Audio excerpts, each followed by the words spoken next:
family. Nothing like that on our family tree. Oh, me. Hi, I'm Melanie, and this is Artifact and Landmark. This episode is about the McKees and the early history of Pittsburgh glass manufacturing. So you may have come across McKee Glass if you happen to be interested in collecting vintage or antique glass. You'll find EAPG, early American pressed glass, antique bottles, fruit jars, vials, and other unique items, including this example here of this wren house. You can also find McKee Glass in museums, which is always fun. These are some of the museums where you can find McKee Glass as part of the collection. So we have the Wendt Museum, Garden and Library, the Metropolitan Museum of Art, the Corning Museum of Glass, the Heinz History Center, Carnegie Museum of Art, Chrysler Museum of Art, and the Museum of American Glass. As a quick overview, the McKee family established two distinct businesses. One branch, which was McKee Co. They produced windows, insulators, bottles, vials, and fruit jars, and they also went by Pennsylvania Glassworks. The other, F&J McKee, at first mainly focused on tableware. This company will eventually become McKee Glass, which operated into the 1980s from Jeannette, Pennsylvania. So let's get started and delve into the family's early history. So this branch of the McKees begins in Carlisle, Pennsylvania, with the marriage between Daniel McKee and Mary Stewart in 1793. The previous year, Mary's father, Archibald, unfortunately passes, but Mary's mother, Isabella, continues to live on the family farm in Tyrone, Pennsylvania. And we see that in the census of 1800, that Daniel and Mary have chosen to live close to Mother Isabella in Tyrone. And at this time, we also see that they're raising a growing family of 4 children. Unfortunately, Daniel dies in about 1810, so he's leaving Mary, now 35, to raise her 5 sons, ranging in ages from 2 to 17. We see Daniel Jr., he's the eldest, at 17. We see John at 12, Thomas at 10, James at 5, and Samuel is just 2 years old. The youngest 3, Thomas, James, and Samuel, will together establish the McKee Co. glass house in Pittsburgh, while John will marry into the Wendt glass family. Soon after Daniel's death, Mary must have seen better opportunities for her sons in Pittsburgh, so she soon leaves Tyrone for Pittsburgh, traveling by wagon over the Allegheny Mountains with her 5 sons. This move would have taken the family about 5 to 8 days to travel the 160 miles. Mary's sons will become glass manufacturers. There are many other opportunities in Pittsburgh, and 2 of her sons will do other professions.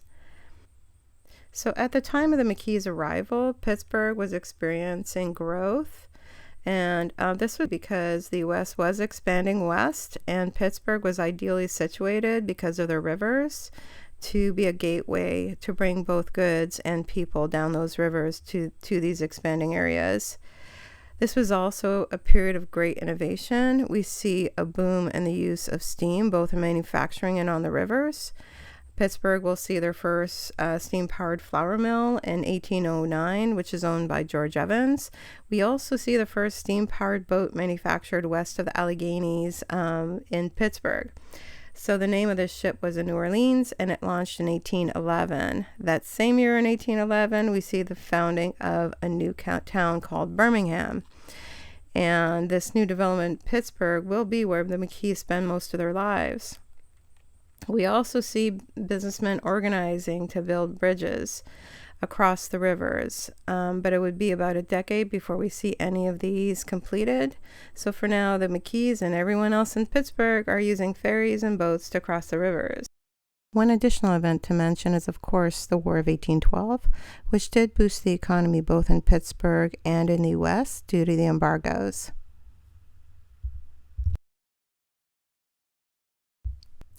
Now on to a little history about the glass houses of Pittsburgh.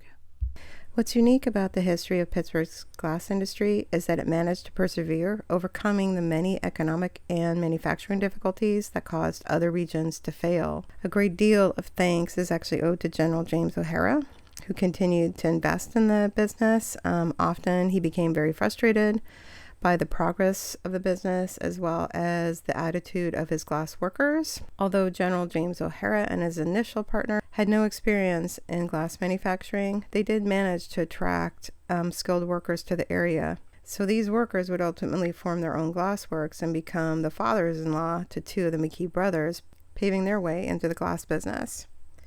So we see in 1808, the first of these workers, Edward Ansel, established his own glass business.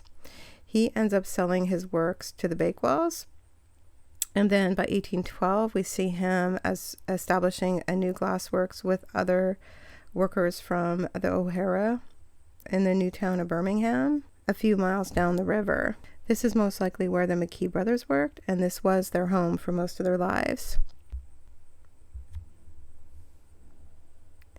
So the Directory of 1815 lists 4 glassworks, with their location mostly found on the west bank of the Monongahela River. And we'll take a trip down this river and I'll introduce you to these works. So the first at the top here is the O'Hara Glassworks. So it's also known as the Pittsburgh Glassworks. It's built in 1797 and produced windows, bottles, and some tableware. It was located on the west bank of the Monongahela, across from the point, where today we have the point. The Duquesne Incline is located at the midpoint of the property, and you can find a historical marker at the base of the incline. So some of these works would essentially be located in the parking lot across from the Duquesne Incline. The second glass house is Bakewell, also known as the Pittsburgh Flint Glass Manufactory or Works. It was established in 1808, and this would have been the glass house that Ansel had sold to the Bakewells. It was located at Water and Grant on the east bank of the Monongahela River, and they mainly produced tableware. The third, we're going to go back to the other side of the river and visit Trevor and Ansel, which was established in 1812. This glass house was located south of O'Hara Works on the west bank of the Monongahela River, opposite Wood Street in what is now known as Station Square. This firm also produced tableware. And finally, we'll get to the glasswork that we really want to focus on, which is the Birmingham Glassworks. They produce windows and bottles, and they were established in 1812. And this is the group of workers that came from the O'Hara Works, including Ansel and the two fathers-in-law to the McKees. So why this is also central to the McKee family history is because this is most likely where they worked. It was located in the recently founded town, again, of Birmingham, established in about 1811 was the town, and of course they're established in 1812 on the west bank of the Monongahela River. This town would be the home of the McKees for most of their lives. So this work included Charles Ihmsen, who would become both Frederick, Lorenz, and Samuel McKee's father-in-law, Frederick Wendt, which is John's future father-in-law, Edward Ansel, Sr. and Jr., Peter Hayne, George Sutton, and John McNichol. With the growth in industry, the McKees would also see their region's population grow. Between 1810 and 1820, we see the population growing by about 52%, although this figure may not capture the full picture. The directory from 1815 suggests a population around 9,000, while the 1820 census shows us 7,000. This difference could be due to the downturn of the economy with the Panic of 1819. It was an economically bleak time for the country, but Pittsburgh would weather this period with some key projects to help increase the business flowing through this region. Some of these projects included the long-anticipated bridges. We see the first one opening up in 1818. This would be the Monongahela Bridge, which opened November 22nd, 1818, and crossed the river at Smithsfield. The Allegheny Bridge, located at the foot of what is now 6th Street, then Sinclair Street, opened the following year on November 2nd, 1819. The following month, we see the passing of General James O'Hara. He was also eventually removed and buried at the Allegheny Cemetery. By 1824, we see the country recovering, and it's during this time that we see President Monroe invite Marquis de Lafayette to help celebrate the 50th anniversary of the American independence. A direct consequence of the Marquis's visit is the promotion of Pittsburgh glass, specifically Bakewell glass. Lafayette was and is still a celebrated figure of the American Revolution. As part of his tour, he spent several days in Pittsburgh in 1825.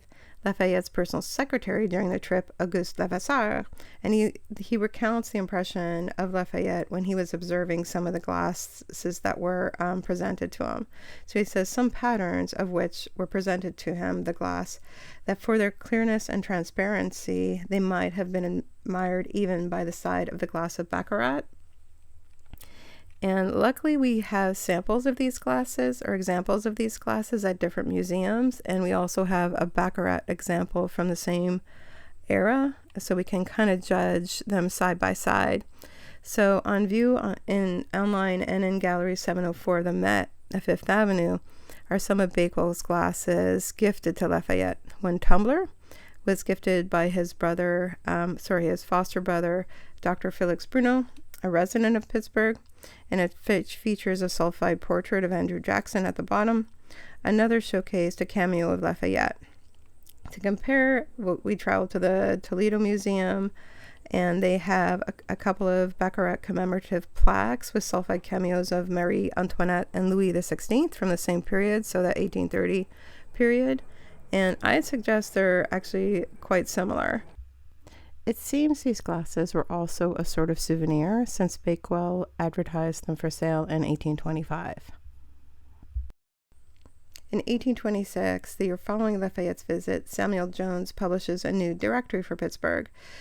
So, bearing the same name, he is the grandson of Samuel Jones, who served as Allegheny County's first register and recorder. So, we're going to catch up now with the McKees with this directory. We see that the McKees in 1826, Mary McKee is now 51, and her sons have reached some milestones.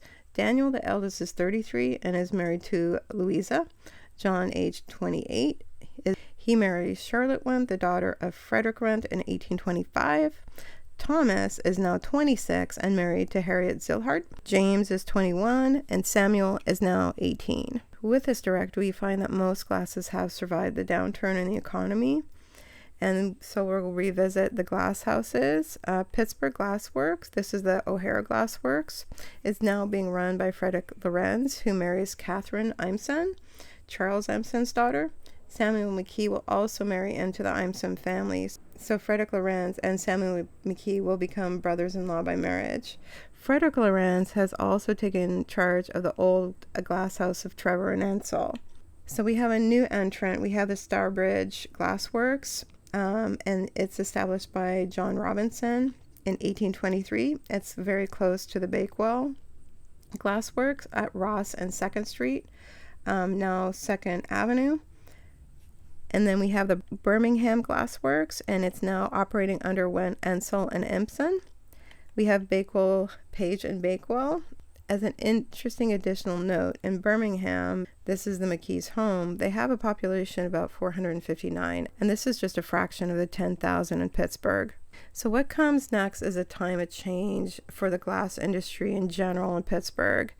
So we essentially see the first founding glassmen members passing away. The first of these events is the passing of Edward Ensel Sr. in July 1828. So he was, again, one of the founders of Bakewell's Glass House, and then also one of the founders of Birmingham Glass Works. That same year in September, Charles Ihmsen dies, and Philippina, his wife, and his son-in-law, Frederick Lorenz, become executors of his estate. So among all these side events, there's a much happier event. Around this time, we see Samuel McKee marry Ihmsen, the daughter of Charles and Philippina. By one indication, the two families were very close. That indication is that the remains of both Charles and his wife Philippina will eventually be removed to Samuel McKee's plot in the Allegheny Cemetery. In 1831, we see another passing, Frederick Wendt, another founder of the Birmingham Glass Works, and of course a previously leading member of the O'Hara Works. The McKee tie, as a reminder, the McKee tie to the Wendt family is that John McKee marries Charlotte Wendt. So a bit of a digression. So I mentioned earlier that O'Hara got very frustrated with some of his workers. So we get a glimpse into what he thought of Frederick Wendt and his independent character through a letter dated 1805. And this is from James O'Hara to Fred Amulung. He's another Baltimore glass manufacturer who will actually eventually come and spend some time working at the O'Hara's work for a few years. In it, O'Hara expresses his frustration with Frederick. Fred K. Wendt, ignorant, obstinate, and seditious, is gone off down this river, I do not know where, and has taken 3 others with him, still more ignorant than himself. My works are now clear of all encumbrances in that way, and ready to commence anew. After the passing of these Birmingham Glassworks founding members, Charles Ihmsen, Edward Ensel, and Frederick Wendt, the works continue to operate, inherited by the next generation. By 1837, we see the Wendt location operating under C. Ihmsen & Co., and the C stands for Christian, who is Charles Ihmsen's son.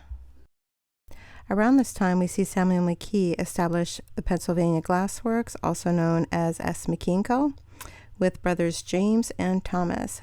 Samuel is approximately 28, James is 31, and Thomas is about 36.